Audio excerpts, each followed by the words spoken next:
Yep, so the SG-12 come like a track that you put on the floor so that you can have a structural glass going in it. You will have a couple of options, so you can either have the track fitted below the deck, where your deck will come after you've installed the glass, your deck will come there. So technically what you see, you only see the glass coming through the deck. There's not something in your face apart from a glass just coming through the deck.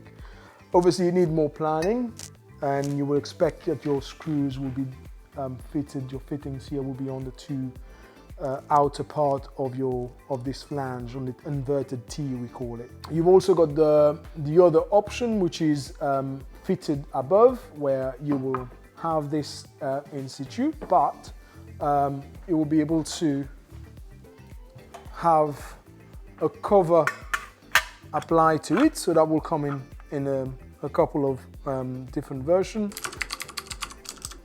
Let's have a look at the system on the floor.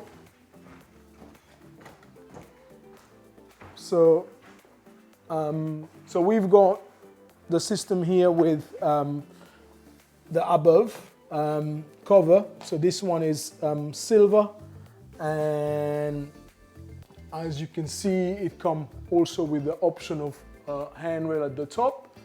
But a lot of the good need for this system which is on this one here, you really want a seamless view, wherefore you will not put a handrail on top. You just look straight through the nice view outside. And on this one here, we can see it's a royal chrome finish here, and all that is finished nicely with a bit of rubber.